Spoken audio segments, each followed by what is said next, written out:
Companies function ചെയ്യുന്ന രീതി കുറച്ചു കാലമായി കംപ്ലീറ്റ്ലി ട്രാൻസ്ഫോംഡായി. ട്രഡീഷണലി ഒരു മാനേജർ എടുത്തിരിക്കുന്ന ഡിസിഷൻസ് പലതും അവരുടെ എക്സ്പീരിയൻസ് ബേസ്ഡ് ആയിരുന്നല്ലോ. അതെല്ലാം സ്വിച്ച് ചെയ്തു ഒരു ഡേറ്റ ഡ്രിവൺ ഡിസിഷൻ മേക്കിങ്ങിലേക്ക് കംപ്ലീറ്റ്ലി ട്രാൻസ്ഫോം ചെയ്തു.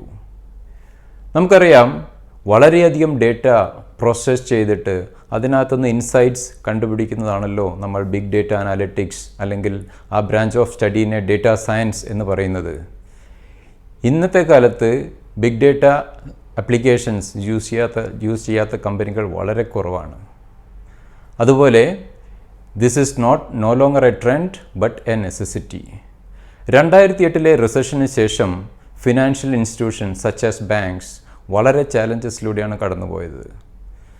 ആ സമയത്ത് fortunately banks started using big data applications. They started taking the advantage of these applications and try to find very different revenue streams to bring back their profit margin കൊണ്ടുവരാൻ വേണ്ടി ഇങ്ങനത്തെ അപ്ലിക്കേഷൻസിനെ use ചെയ്തിട്ടുണ്ട്.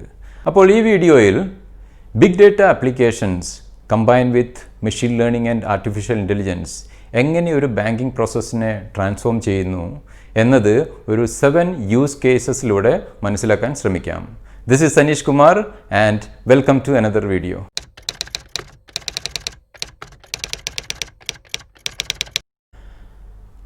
First one, number 1 is customer analytics. മറ്റുള്ള ഇൻഡസ്ട്രീസിനെ compare ചെയ്യുമ്പോൾ ബാങ്കിലാണ് ഏറ്റവും കൂടുതൽ data generate ചെയ്യുന്നത്. അവിടെയുള്ള ബിഗ് ഡേറ്റ പ്രോസസ്സിന് വേണ്ടി ഏതൊക്കെ ഡേറ്റ സോഴ്സ് ഉണ്ടെന്ന് നമുക്കൊന്ന് മനസ്സിലാക്കാൻ ശ്രമിക്കാം. First one is KYC data, no your customer data. നമ്മളൊരു ബാങ്കിൽ പോകുമ്പോൾ എപ്പോഴും അപ്ഡേറ്റഡ് ഇൻഫർമേഷൻ അവിടെ ഫിൽ ചെയ്ത് കൊടുക്കാറുള്ളത് നമുക്ക് കാണാം. അതാണ് നോ യുവർ കസ്റ്റമർ ഡേറ്റ. രണ്ടാമത്തത് നമ്മളുടെ ബാങ്കിങ് വിസിറ്റ്സ്. ഇപ്പോൾ നമ്മൾ എപ്പോഴും ബാങ്കിൽ വിസിറ്റ് ചെയ്യുന്ന ആ ഡേറ്റ പോയിൻറ്റ്സ് കംപ്ലീറ്റ്ലി ലോക്ക്ഡ് ആണ്. മൂന്നാമത്തത് നമ്മുടെ ട്രാൻസാക്ഷൻ, അതായത് ക്രെഡിറ്റ് കാർഡ് ട്രാൻസാക്ഷൻ ഹിസ്റ്ററി, നമ്മൾ എന്തൊക്കെ ക്രെഡിറ്റ് കാർഡിലൂടെ നമ്മൾ ട്രാൻസാക്ഷൻ ചെയ്തിട്ടുണ്ട് എന്നുള്ളത് മനസ്സിലാക്കാം. നാലാമത്തത് വെബ് ഹിസ്റ്ററി, അതായത് വെബ് ആപ്ലിക്കേഷനിലൂടെ നമ്മൾ എന്തൊക്കെ ഇൻപുട്ട് ചെയ്യുന്നുള്ളത് അവിടെ ലോക്ക്ഡ് ആണ്. വേറെ ഇമ്പോർട്ടൻ്റ് വന്നത് കോൾ ലോഗ് എന്ന് പറയുമ്പോൾ നമ്മൾ കോൾ ചെയ്യുന്നത് മുഴുവൻ അവിടെ ലോഗിങ് ആണ്. നിങ്ങൾക്കറിയാം, നിങ്ങൾ ബാങ്കിലേക്ക് വിളിക്കുമ്പോൾ this call will be recorded എന്നുള്ള മെസ്സേജൊക്കെ കാണാം. അപ്പോൾ കോൾ അതൊരു അൺസ്ട്രക്ചർഡ് ഡേറ്റയാണെങ്കിലും വളരെ ഇമ്പോർട്ടൻറ്റ് ഡേറ്റയാണ്. പിന്നെ കൂടുതലും സോഷ്യൽ മീഡിയ ഇൻഫർമേഷൻ. ഇത്രയും ഡാറ്റ ഈ ബാങ്കിൽ നിന്ന് കളക്ട് ചെയ്തിട്ട് ബിഗ് ഡേറ്റ എൻജിനിലൂടെ വിട്ടിട്ട് നമുക്ക് അത്രയും കുറേ അനാലിസിസ് നടത്തുന്നുണ്ട്. Such as sentiment analysis, credit analysis, ഇങ്ങനെയുള്ള കുറേ അനാലിസിസ് ചെയ്തിട്ട് ഒരു കസ്റ്റമറിൻ്റെ കംപ്ലീറ്റ് ബിഹേവിയർ അവിടെ ട്രാക്ക് ചെയ്യുന്നുണ്ട്. ട്രാക്ക് ചെയ്യുമെന്ന് പറഞ്ഞാലും മനസ്സിലാക്കും, ബിഹേവിയർ പാറ്റേൺ മനസ്സിലാക്കുന്നുണ്ട്. അപ്പോൾ ഈ ഇൻസൈറ്റ്സ് വെച്ചിട്ട് രണ്ട് എക്സാമ്പിൾസ് ഞാൻ പറയാം. ഒരു എക്സാമ്പിൾ വിൽ ബി ഒരു ഇൻസൈറ്റ്, ഒരു ഡാഷ്ബോർഡ് വരും. ഒരു one particular customer, how much time he is interacting with or what are the modes of interacting with the bank. ആ ഡാഷ്ബോർഡിൽ നിങ്ങളിതിൽ കാണുന്നത് പോലെ 12 days he is interacting, this much percentage through mobile, this much through web, this much through social media, അല്ലെങ്കിൽ കോളിലൂടെ. അപ്പോൾ ഇങ്ങനെയുള്ള എല്ലാ മോഡ്സും നമുക്ക് വളരെ ഡീറ്റെയിൽ ആയിട്ട് കിട്ടും. രണ്ടാമത്തത് വേറൊരു ഡാഷ്ബോർഡ് ഇതിൽ കാണിച്ചതുപോലെ പ്രിവെൻറ്റിങ് കസ്റ്റമർ ചേൺ, അതായത് അവരുടെ ഇത്രയുള്ള ട്രാക്ക് റെക്കോർഡ് എന്ന് ഈ കസ്റ്റമർ നമ്മളെ ബാങ്ക് വിട്ട് പോകുന്നുള്ളത് നേരത്തെ മനസ്സിലാക്കി പ്രെഡിക്റ്റ് ചെയ്യാൻ പറ്റിയിട്ട് അതിനനുസരിച്ചുള്ള കാര്യങ്ങൾ ചെയ്തിട്ട് ആ കസ്റ്റമർ റിട്ടേൺ ചെയ്യാൻ പറ്റും. അപ്പോൾ ഇങ്ങനെയുള്ള വളരെ ഇമ്പോർട്ടൻ്റ് ആയിട്ടുള്ള ഇത് 2 എക്സാമ്പിൾസ് മാത്രമാണ്. ഇങ്ങനെയുള്ള കസ്റ്റമർ ഡീറ്റെയിൽസ് ഈ ബിഗ് ഡേറ്റ ആപ്ലിക്കേഷൻസ് കൊടുക്കുന്നുണ്ട് ബാങ്കിന്. Number 2, fraud detection and prevention. നിങ്ങൾക്കറിയാം എങ്ങനെയാണ് ഒരു ബാങ്കിങ്ങിൽ ഫ്രോഡ് ഉണ്ടാകുന്നത്, നിങ്ങൾക്കൊരു ബേസിക് ഐഡിയ ഉണ്ടാവും. 3 ടൈപ്സ് ആയിട്ട് നമുക്ക് മാറ്റാം. First one is identity theft. രണ്ടാമത്തത് ക്രെഡിറ്റ് കാർഡ് ഫ്രോഡ്. മൂന്നാമത്തത് കൂടുതൽ ബാങ്കിന് അല്ലെങ്കിലും ഫിനാൻഷ്യൽ ഇൻസ്റ്റിറ്റ്യൂഷൻ എന്ന രീതിയിൽ ഇൻഷുറൻസ് ഫ്രോഡ്. അപ്പോൾ ഇതിനെ നമുക്ക് എങ്ങനെ ബിഗ് ഡേറ്റ ആപ്ലിക്കേഷനിലൂടെ നമുക്ക് പ്രിവെൻറ്റ് ചെയ്യാമെന്ന് നോക്കാം. അതായത് ഫോർ എക്സാമ്പിൾ ഒരു കസ്റ്റമർ സഡൻലി ഒരു ഇൻഫർമേഷൻ കിട്ടുന്നു, ഈ customer is buying spending 2 lakhs with this card. അവൻ്റെ കാർഡ് യൂസ് ചെയ്തിട്ട് 2 ലക്ഷം രൂപ US വെച്ചിട്ട് ജ്വല്ലറി മേടിച്ചു എന്ന് ഒരു മെസ്സേജ് വരുന്നു. ഇത്രയും കാലത്തെ ഈ കസ്റ്റമറിൻ്റെ പാറ്റേൺ വെച്ച് നോക്കുമ്പോൾ ഒരിക്കലും ഇയാൾ ഇന്ത്യ വിട്ട് പോയിട്ടില്ല. അതുപോലെ തന്നെ അയാളുടെ എക്സ്പെൻസ്, അയാളുടെ പേയ്മെൻറ്റ് അല്ലെങ്കിൽ സ്പെൻഡിങ് കാറ്റഗറി വെച്ച് നോക്കുമ്പോൾ അയാൾ 50,000 കൂടുതൽ ഒരിക്കലും പേ ചെയ്തിട്ടില്ല. അതുപോലെ തന്നെ ജ്വല്ലറി മേടിക്കുന്ന പതിവില്ല. അപ്പോൾ ഇത്രയും കാലത്തെ വരുമ്പോൾ ഇങ്ങനെയൊരു ട്രാൻസാക്ഷൻ വരുമ്പോൾ സഡൻലി ബാങ്ക് ഒരു ഇൻഫർമേഷൻ ഈ കസ്റ്റമറിന് കൊടുക്കും. Seems like A fraudulent task. അപ്പം കസ്റ്റമറിന് ഓട്ടോമാറ്റിക്കലി അതിൻ്റേതല്ലെന്ന് പറഞ്ഞിട്ട് ബ്ലോക്ക് ചെയ്തിട്ട് ആ ട്രാൻസാക്ഷന് അവരെ സേവ് ചെയ്യാൻ പറ്റും.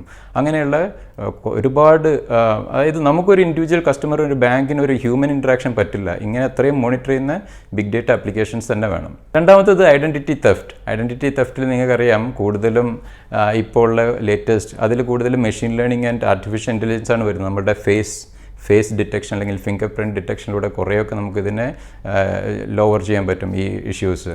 അതുപോലെ തന്നെ ഇൻഷുറൻസ് ഫ്രോഡ് എന്ന് പറഞ്ഞാൽ നിങ്ങൾക്കറിയാം US-ലൊക്കെ ഏറ്റവും കൂടുതൽ 80% ഈ ഓട്ടോമൊബൈൽ ഇൻഷുറൻസ് ഫ്രോഡ് നടക്കുന്നുണ്ട്. അതായത് ഇങ്ങനെ ഒരു ഇൻസിഡൻറ്റ് നടന്നിട്ട് പൈസ മേടിക്കുന്നത്. അപ്പോൾ അതിനെയൊക്കെ ഈ പാറ്റേൺ ട്രാക്കിംഗ് വെച്ചിട്ട് പ്രിവെൻറ്റ് ചെയ്യാൻ പറ്റുന്നതാണ്. Third one is personalised marketing.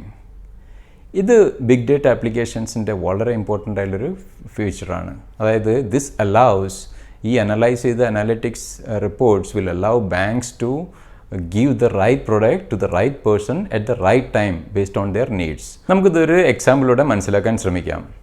John എന്നൊരു കസ്റ്റമറിന് ഒരു ലീഡിംഗ് ബാങ്കിൽ ഒരു മോർഗേജ് ലോൺ ഉണ്ട്, ഒരു ക്രെഡിറ്റ് കാർഡ് ഉണ്ട്, ഒരു നോർമൽ അക്കൗണ്ട് ഉണ്ടെന്ന് വിചാരിക്കാം. ജോൺ അവൻ്റെ വീട് ഒന്ന് റീവാമ്പ് ചെയ്യാൻ തീരുമാനിക്കുന്നു.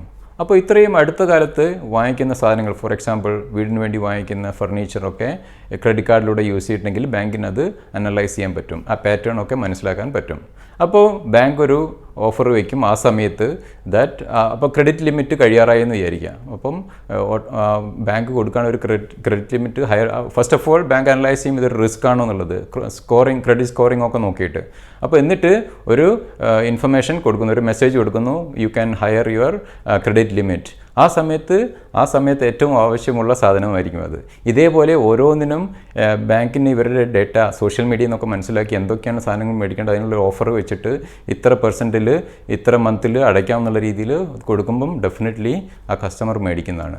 അപ്പോൾ അങ്ങനെ പേഴ്സണലൈസ്ഡ് ആയിട്ട് ഓരോ കസ്റ്റമറിനെയും ബിഹേവിയർ മനസ്സിലാക്കിയിട്ട് ഓരോ പ്രൊഡക്ട്സ് സെൽ ചെയ്യാൻ പറ്റുന്നതാണ്. അതിൻ്റെ കൂടെ വേറൊരു ഇതാണ് റെക്കമെൻഡേഷൻ എൻജിൻ എന്ന് പറയുന്നത്. അതായത് നമ്മളൊരു സാധനം മേടിക്കുമ്പോൾ നമ്മൾ ആമസോണിലൊക്കെ മേടിക്കുമ്പോൾ അറിയാം ഇത് മേടിച്ചിട്ടുണ്ട്, so you recommend to buy other things. അങ്ങനെയുള്ള റെക്കമെൻഡേഷൻ എൻജിൻ കൂടെ ഈ ബിഗ് ഡേറ്റ ആപ്ലിക്കേഷൻസ് ഈ കസ്റ്റമറിന് വേണ്ടിയിട്ട് കൊടുക്കുന്നതാണ്. Number 4, risk management.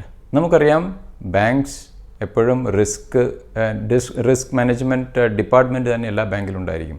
അതായത് അവർ ചെയ്യുന്ന ഇൻവെസ്റ്റ്മെൻറ്റ് വെറുതെ ആവാതിരിക്കാനുള്ള എല്ലാ മെഷേഴ്സും ബാങ്ക്സ് എടുക്കാറുണ്ട്. അപ്പോൾ ഈ പ്രെഡിക്റ്റീവ് മെഷീൻസ് വളരെ വളരെ ഹെൽപ്ഫുള്ളാണ് ഈ കാര്യത്തിൽ. അതായത് എപ്പോഴാണ് ഒരു റിസ്ക് വരുന്നത്? ഒന്നുകിൽ മാർക്കറ്റ് കണ്ടീഷൻ ബാഡ് ആകുമ്പം പലർക്കും പേ ചെയ്യാനുള്ള ബുദ്ധിമുട്ട് കാണും, തിരിച്ച് പേ ചെയ്യാനുള്ളത്. രണ്ടാമത്തത് കോമ്പറ്റീഷൻ എന്ന് പറയുമ്പോൾ വളരെ കോമ്പറ്റീറ്റീവ് മാർക്കറ്റ് ആകുമ്പോഴും റിസ്ക് വരാം. മൂന്നാമത്തത് കസ്റ്റമറിൻ്റെ ട്രസ്റ്റ് വർത്തിനെസ്, അതായത് ഈ കസ്റ്റമർ എത്രത്തോളം ട്രസ്റ്റ് വർത്തിയാണ് എന്നുള്ളത്. അപ്പോൾ ഒരു കസ്റ്റമറിൻ്റെ അപ്ഡേറ്റഡ് ഡേറ്റ വെച്ചിട്ട് ഒരു റിസ്ക് അനാലിസിസ് എല്ലാ ഈ ബിഗ് ഡേറ്റ ആപ്ലിക്കേഷൻസ് അനലൈസ് ചെയ്ത് കൊടുക്കും. അപ്പോൾ അതിൽ വളരെ ക്ലിയർ ആയിട്ട് പറയും. അതിൽ ക്രെഡിറ്റ് സ്കോറിംഗ് നിങ്ങൾക്കറിയാം, ക്രെഡിറ്റ് സ്കോറിംഗ് എന്ന് പറയുന്ന സാധനം, അതിനനുസരിച്ചാണ് ഒരു ബാങ്ക് ഡിസൈഡ് ചെയ്യുന്നത്. അപ്പോൾ ഡേറ്റ ഡ്രിവൺ ഡിസിഷൻ മേക്കിങ്ങിൻ്റെ ഏറ്റവും വളരെ ഇമ്പോർട്ടൻ്റ് ആയിട്ടുള്ളതാണ്. നമുക്കൊരു ഹ്യൂമൻസിന് പറ്റിയെന്ന് വരില്ല. അപ്പോൾ ഒരു ക്രെഡിറ്റ് കാർഡ് അല്ലെങ്കിൽ ഒരു മോർഗേജ് ലോണിന് സ്യൂട്ടബിൾ ആണോ ഈ കസ്റ്റമർ എന്നുള്ളത് വളരെ ഇമ്പോർട്ടൻ്റ് ആയിട്ടുള്ള ഇൻഫർമേഷൻ ആണ് ഫോർ ദ ബാങ്ക്. അപ്പോൾ റിസ്ക് മാനേജ്മെൻറ്റ് എന്ന് പറയുന്നത് വളരെ ഇമ്പോർട്ടൻ്റ് ആയിട്ടുള്ളൊരു ടൂളാണ് by this big data applications. Number 5, HR and operations.